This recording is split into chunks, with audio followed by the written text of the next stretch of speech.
Management हुआ था sir. Management कहाँ तक हो गया था, कौन से ड्रग्स तक हो गया था?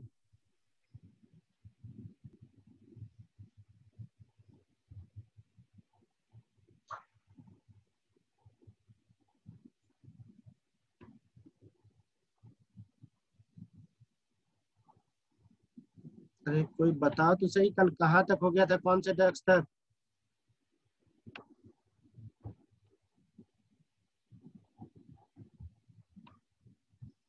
कहीं नोट किया है क्या?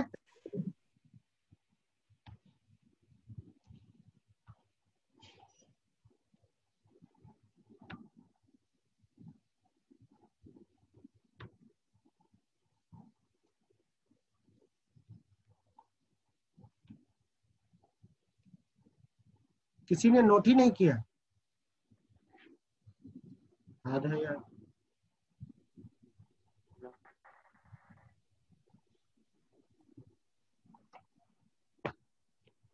लास्ट मैं नोट कर पाया। क्या?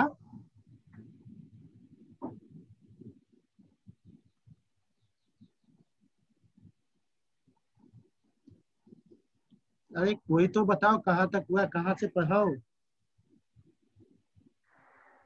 तो ठीक है, चलो हमको जहाँ तक याद आ रहा है इंट्रा यूट्राइन प्रोजेस्टेरोन तक हुआ था। इंट्रा यूट्राइन प्रोजेस्टेरोन के बाद बात करते हैं हम डायनाजोल। डायनाजोल तक आए थे सर, ये डायनाजोल के बारे में आप बताइए। डायनाजोल Yes, के बारे में बताओ।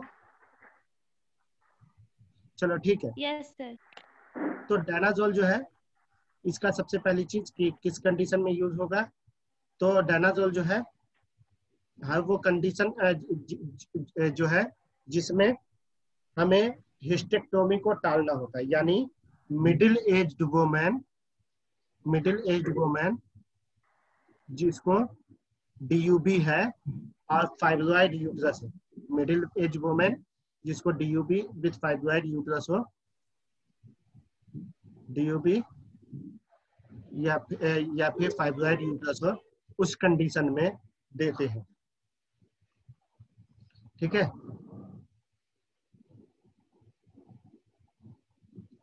ओके। इसका डोज जो हो जाएगा वो हो जाएगा 200 to 400 mg, 200 to 400 mg in 2 to 3 divided dose, in 2 to 3 divided dose, in 2 to 3 divided dose for 3 months. For 3 months.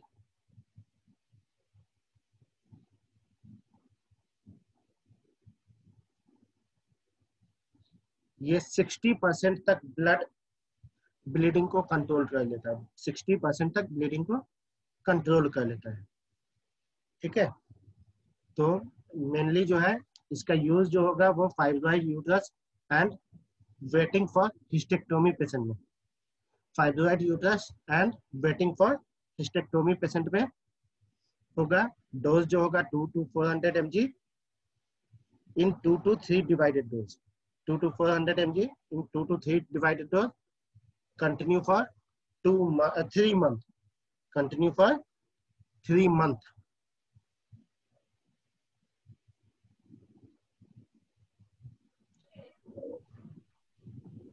Continue for 3 month होगा यूज, और ये 60% तक ब्लड लॉस को कंट्रोल करता है।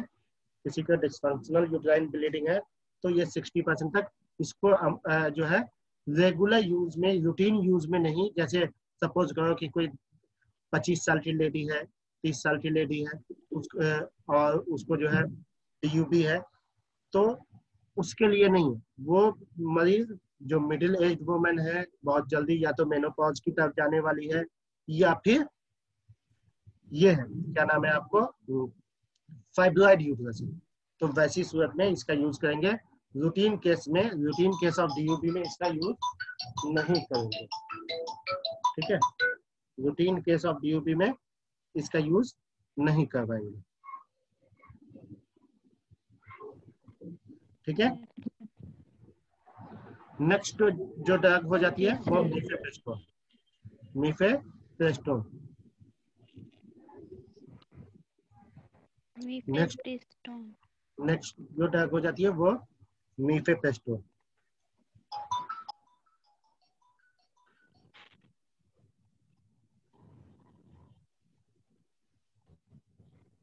मीफेप्रेस्टोन जो है इसको एंटी प्रोजेस्टेरोन के कैटेगरी में आता है। मीफेप्रेस्टोन जो है ये एंटी प्रोजेस्टेरोन कैटेगरी में आता है।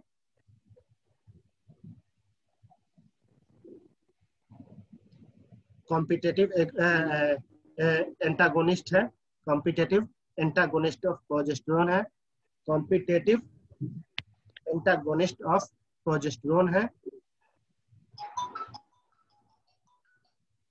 कॉम्पिटेटिव एंटागोनिस्ट ऑफ प्रोजेस्टेरोन है।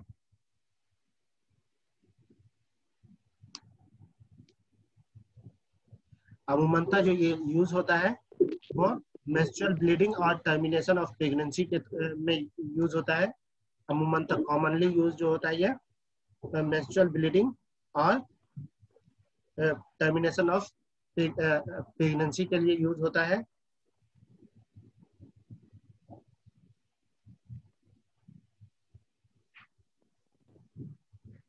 जैसे किसी को पीओसी रुक गया हो, प्रोडक्ट ऑफ कंसेप्शन रुक गया हो, किसी को ये हुआ है, एबॉर्शन हुआ है जिसमें जो है या डीएनई हुआ है, तो उसमें प्रोडक्ट ऑफ कंसेप्शन रुक गया है और इसकी वजह से डीयूबी हो रहा है, तो नतीजे इसका यूज करेंगे मीफेप्रेस्टोन का।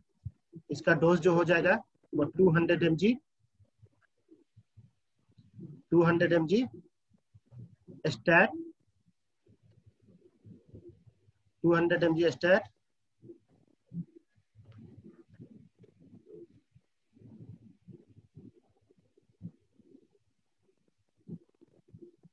then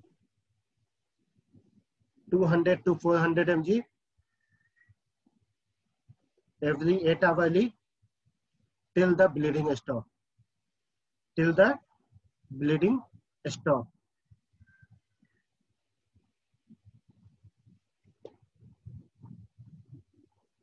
ठीक है।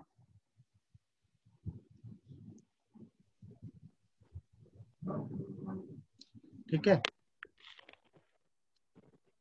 जी सर। इसका और भी यूज है, जैसे इमरजेंसी कंट्रासेप्शन। इमरजेंसी कंट्रासेप्शन में इसको 10 mg सिंगल डोज में देते हैं, जो 27th डेज ऑफ साइकिल देते हैं, जो कि 27th डे ऑफ साइकिल देते हैं। सपोज करो कि किसी ने अनसेफ पीरियड में रिलेशन बनाया और उसको शक है कि कहीं हम कंसीव न कर जाए और वो कोई दूसरी तरह का कंट्रासेप्टिव नहीं ले रही है, तो वैसी सूरत में क्या होगा, और इमरजेंसी कंट्रासेप्टिव यानी लेवोप्रोजेस्टेरोन जो है वो लेना भूल गई, विदिन 72 आवर के लिए आता है ना अनवांटेड 72 वगैरह करके, या आईपिल 72, तो रिलेशन के बाद जो है लिया जाता है अनवांटेड 72 या आईपिल 72। अगर वो लेना भूल गए हो तो वैसी सूरत में जो है इसको 27th days of cycle 27th day of cycle में 10 mg सिंगल डोज में देते हैं, जिससे में इसका इफिकेसी जो है अबाउट 100% तक, 95 से 100% तक इसकी इफिकेसी है कि वो प्रेग्नेंसी नहीं रहेगी, कंसीव नहीं कर पाएगी, या कंसीव कर गई तो वो मेंस्ट्रुएशन हो जाएगा और वो अबाउट हो जाएगा। तो ये जो है 10 mg सिंगल डोज में इमरजेंसी कंट्रासेप्शन के तौर पे दिया जाता है on the day of 27th। ठीक है। इसके अलावा इसका मीफेप्रेस्टोन का यूज जो है इंडक्शन ऑफ लेबर में भी यूज होता है। लेबर को इंड्यूस कराने के लिए भी इसका इस्तेमाल होता है। इसमें क्या होता है कि सर्वाइकल कैनाल में इसको डाला जाता है, जो 100 mg से 200 mg तक पर 4 to 6 आवरली डालते हैं, जिससे सर्वाइकल डायलेटेशन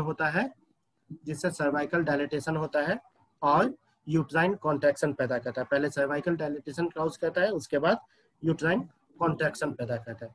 तो मिफेप्रेस्टोन इंडक्शन ऑफ लेबर में 100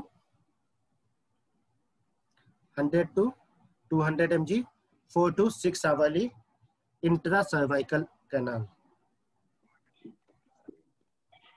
ठीक है,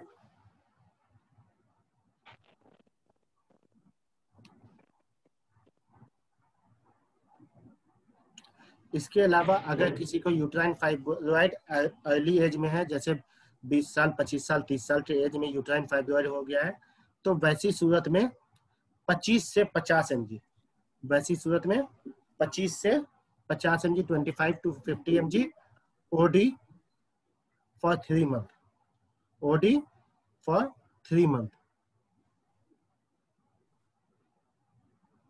ठीक है, इसके अलावा इसका एक्टोपिक प्रेगनेंसी में भी इस्तेमाल होता है, एक्टोपिक प्रेगनेंसी में भी इस्तेमाल होता है, जो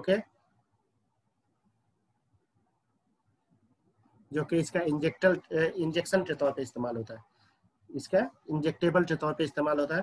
1 एम्पुल IM और IV 4 to 6 hourly, 1 ampoule IM और IV 4 to 6 hourly ectopic pregnancy में।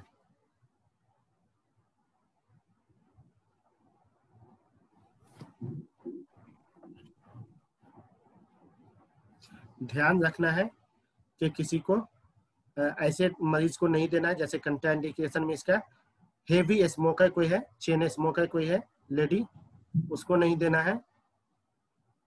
कोई लेडी कॉर्टिकोस्टेरॉइड थेरेपी पे है लॉन्ग टर्म से, जैसे कोई अस्थमा का केस है, या फिर COPD का केस है, या फिर नेफ्रोटिक सिंड्रोम का केस है, तो इसमें स्टेरॉइड चलता है, तो ऐसे मरीजों को हम ये नहीं दे सकते हैं।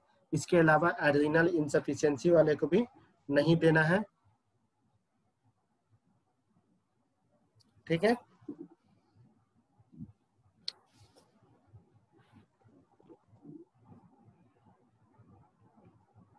Hello hello hello. जी सर। हाँ, तो ये हो गया हमारा जी सर, आ रही आवाज। मिफेप्रेस्टोन का हो गया। आप GnRH एगोनिस्ट,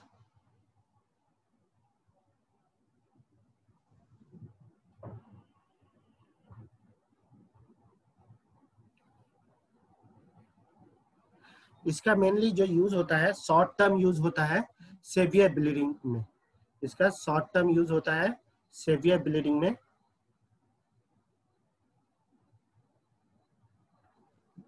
क्योंकि लॉन्ग टर्म के लिए इसका इस्तेमाल नहीं कर सकते, चूंकि ये एमेनोरिया काउज करता है।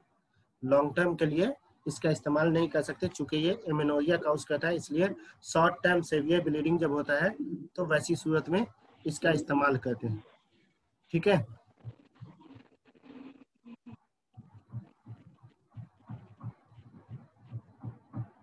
स्पेशली वो वुमेन जो इनफर्टाइल है और अगर वो प्रेग्नेंट होना चाहती है, तो ऐसे लोगों में इसका इस्तेमाल नहीं करते हैं। ठीक है,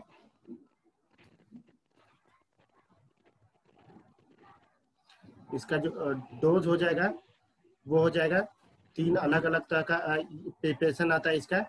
एक तो आता है 3 अलग अलग तरह का इसका प्रिपरेशन आता है। एक आता है buserelin, buserelin BUSERLIN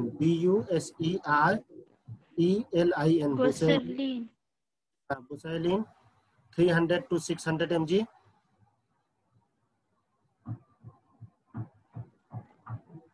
300 to 600 mg म्यूग्राम।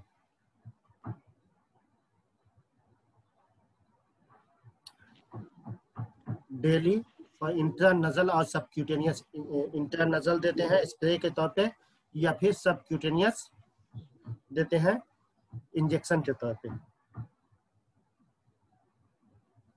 ठीक है, इसके अलावा गैसोलिन, गोसोलिन, इसके अलावा गोसोलिन आता है GOSERLIN, गोसोलिन ये 3.6 mg पर 28 डेज पे देते हैं, 3.6 mg पर 28 डेज पे देते हैं। ये सब क्यूटेनियस इम्प्लांट के तौर पे लगाया जाता है, ये सब क्यूटेनियस इम्प्लांट के तौर पे लगाया जाता है। ठीक है, थर्ड जो ड्रग है वो है ल्यूप्रोपेलिन, इनका 8.6 mg पर एवरी 28 डे पे सबक्यूटेनियस इम्प्लांट के तौर पे लगाया जाता है, सबक्यूटेनियस इम्प्लांट के तौर पे लगाया जाता है। ठीक है, इसके अलावा ल्यूप्रोलेलिन, ल्यूप्रोलेलिन ये 3.75 mg, ये भी 3.75 mg पर 28th डे लगाया जाता है, और ये IM या सबक्यूटेनियस दिया जाता है, ये IM या सबक्यूटेनियस दिया जाता है। क्या बोले सर? ल्यूप्रोलेलिन, ल्यूप्रोलेलिन। हेलो, हाँ हाँ, तो बोला हूँ ना कि 3 बजे के बाद पहुंच पाऊंगा। नहीं, अभी 20 मिनट और चले। हाँ, तो LEUPRORELIN,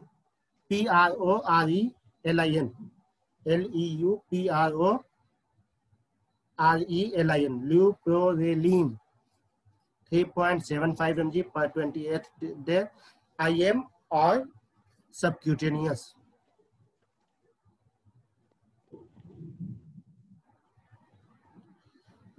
एक और ड्रग है ट्रिप्टोरेलिन, ट्रिप्टोरेलिन, ट्रिप्टोरेलिन, ट्रिप्टोरेलिन 3 mg every 28th day, IM 3 mg every 28th day, IM।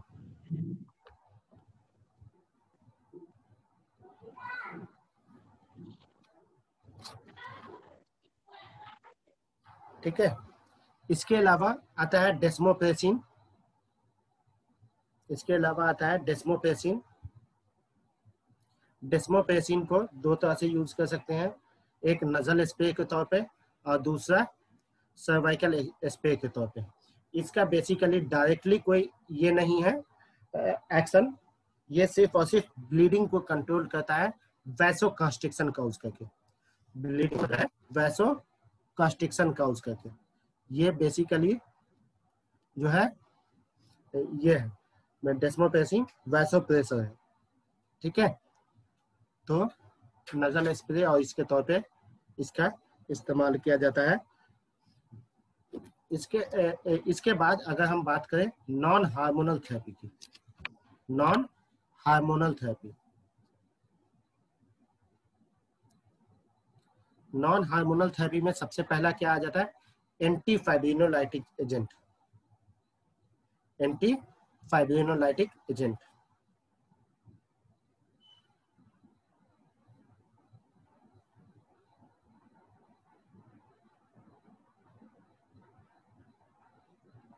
Anti फाइब्रिनोलाइटिक agent में जो सबसे कॉमन है वो क्या है?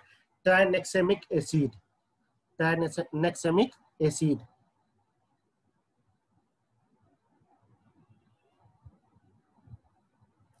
ट्राइनेक्सेमिक एसिड जो कि ट्राइनेक्सा के नाम से आता है, बहुत ही फेमस है ट्राइनेक्सा। ये भी एक तरह का क्लॉटिंग करके जो है ब्लीडिंग को कम करता है, यानी फिब्रिनोलाइटिक एक्शन रखता है, एंटी फिब्रिनोलाइटिक एक्शन रखता है, जिसकी वजह से क्लॉटिंग बढ़ता है और ब्लीडिंग रिड्यूस हो जाता है। ये 50% तक ब्लड लॉस को कंट्रोल करता है, ये 50% तक ब्लड लॉस को कंट्रोल करता है। ये कहता क्या है कि कॉन्ट्रैक्ट कहता है इंडोमेट्रियल फाइब्रिनोलाइटिक सिस्टम में कॉन्ट्रैक्शन पैदा करता है, जिसकी वजह से ब्लीडिंग कंट्रोल हो जाता है। ठीक है, इसका जो डोज हो जाएगा 500 mg TID, 500 mg TID। ये सेकंड लाइन थेरेपी के तौर पे एसओएस में इस्तेमाल किया जाता है। 500 mg TID till the bleeding stop, till the bleeding stop, till the bleeding stop. ये सेकंड लाइन थेरेपी के तौर पे यूज किया जाता है डीयूपी में। पहला तो हार्मोनल थेरेपी और उसमें ऐड करते हैं एंटी फिब्रिनोलाइटिक एजेंट, तो टाइमेक्सेमिक एसिड ये हो गया। उसके बाद दूसरा जो है नॉन हार्मोनल में वो है prostaglandin synthesis inhibitor, prostaglandin synthesis inhibitor. इसका जो कॉमन ये है ड्रग है वो है mefenamic acid, mefenamic acid. Sir दूसरा मतलब prostaglandin inhibitor, synthesis inhibitor, prostaglandin synthesis inhibitor.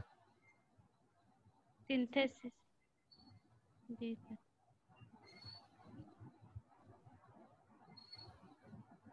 इसमें मेफेनेमिक एसिड। मेफेनेमिक। ये दोनों एक साथ भी आता है, टाइनेक्सेमिक एसिड और मेफेनेमिक एसिड, टाइनेक्सा MF करके।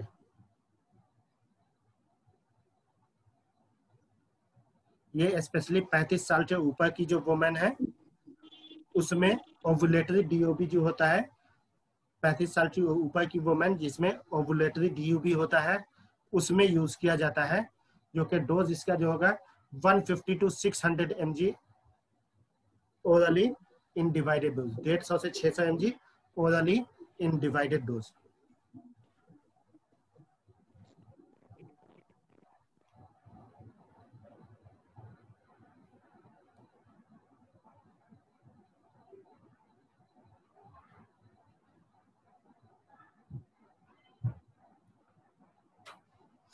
ठीक है, ये भी जो है ड्यूरिंग ब्लीडिंग ही दिया जाता है, एक बार ब्लीडिंग स्टॉप हुआ इसको बंद कर दिया जाता है।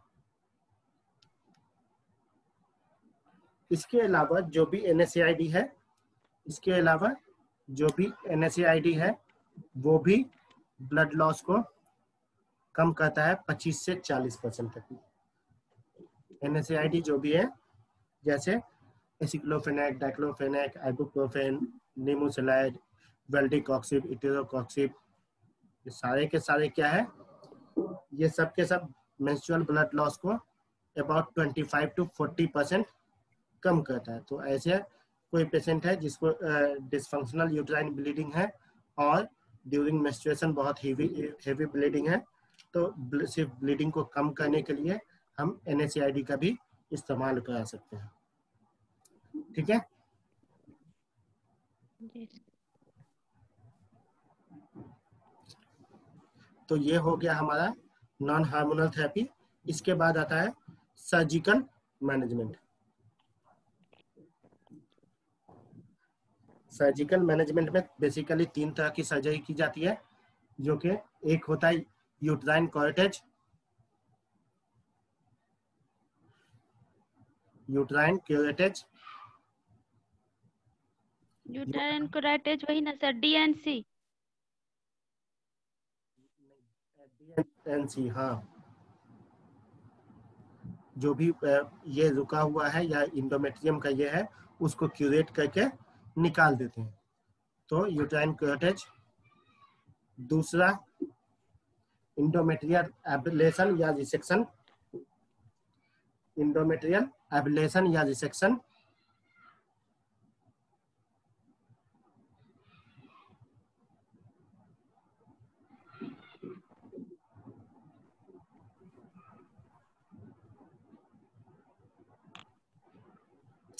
ठीक है, एंड तीसरा हिस्टेक्टोमी, तीसरा हिस्टेक्टोमी। तो इसमें जो है यूट्राइन कर्टेज यानी DNC में, DNC तो बहुत ही कॉमन है, इसमें कोई प्रोसीजर बताऊं क्या? जी सर। प्रोसीजर बता दूं, ओके। तो DNC में क्या कहते हैं, सबसे पहले एक तो इसको GA के अंदर किया जाता है, जनरल एनेस्थेसिया के अंदर किया जाता है। जनरल एनेस्थेसिया में हम दो तरह की यूज कर सकते हैं, ड्रग्स यूज कर सकते हैं। एक हार्ड सेडिएटिव ड्रग यूज कर सकते हैं या दूसरा पैरालिटिक एजेंट यूज कर सकते हैं। तो अमूमनतः हम लोग क्या करते हैं कि पैरालिटिक एजेंट यूज करते हैं, जैसे केटामीन। केटामीन केटामीन के साथ केटामीन देके उसके बाद मेनली जो डीएनसी का प्रोसीजर है उसमें मरीज को ये क्या नाम है तुम्हारा, जो हमारा गायनी एग्जामिनेशन टेबल होता है उस पे ये कहते हैं, और फुट एलिवेशन करके उसके बाद सबसे पहले क्या होता है, पार्ट प्रिपरेशन होता है। इसमें सबसे पहली चीज क्या होती है, पार्ट प्रिपरेशन होती है। लिख लो step by step. After anaesthesia, yes anaesthesia तो देखा एनेस्थेटिक ना, आपका जो काम है आफ्टर जी एनेस्थेसिया सर। सबसे पहले पोजीशनिंग के बाद पार्ट प्रिपरेशन। पार्ट प्रिपरेशन में क्या होता है कि हमारा जो जेनिटल एरिया है वो पूरी तौर पे सेव्ड होना चाहिए। सेव्ड होने के बाद उसको हम पहले सेवलॉन से वॉश करते हैं, सेवलॉन के बाद बेटाडीन का पेंट करते हैं, सेवलॉन वॉश के बाद बेटाडीन का पेंट करते हैं, बेटाडीन पेंट करने के बाद फिर उसको हम स्पिरिट से स्टेरलाइज करते हैं, स्पिरिट से स्टेरलाइज करते हैं। तो ये तीन चीजें करते हैं। उसके बाद स्पेकुलम डालते हैं, उसके बाद स्पेकुलम डालते हैं जो कि हम सिम्स स्पेकुलम डालते हैं, सिम्स स्पेकुलम डालते हैं। स्पेकुलम डाल के जो हमारा ये है वाल्वा है, वाल्वा को ये कहते हैं डायलेट करते हैं। वाल्वा को डायलेट करने के बाद जो हमारा यूट्राइन होल्डर एक डिवाइस होता है, या आवाज गायब हो गया सर। हेलो हेलो हेलो, जी हाँ तो आवाज आ रही हाँ जी सर, आ रही है सर अभी। है? अगर कट जाता है तुम लोग चाहो तो दोबारा ज्वाइन कर लो, तो इसको डीएनसी को कंप्लीट कर दूंगा, कम से कम 3-4 मिनट लगेगा, कंप्लीट कर दूंगा। नेट प्रॉब्लम है सर। जी सर, कोशिश करेंगे, नेट प्रॉब्लम है। अच्छा ठीक है, तो नहीं होता नहीं जल्दी। कल कंप्लीट करूंगा। तो एक डिवाइस आती है, एक इंस्ट्रूमेंट आती है जिसको सर्विक्स होल्डर या यूट्राइन होल्डर के नाम से जाना जाता है। सर्विक्स होल्डर या यूट्राइन होल्डर के नाम से जाना जाता है। उसमें 3-4 टूथ बने हुए होते हैं, टूथ से क्लैंप किया जाता है। तो जब हम जो है ये डालते हैं, स्पेकुलम डालते हैं, स्पेकुलम डालने के बाद हमें सर्विक्स विजिबल हो जाता है। सर्विक्स जब विजिबल हो जाता है तो सर्विक्स पे को हम सर्वाइकल क्लैंप के जरिए या होल्डर के जरिए पकड़ते हैं। सर्विक्स का ओपनिंग जो है उसको सर्वाइकल क्लैंप या होल्डर के जरिए हम पकड़ते हैं और इंटेरोवर्टेड आगे की तरफ खींचते हैं, इंटेरोवर्टेड खींचते हैं।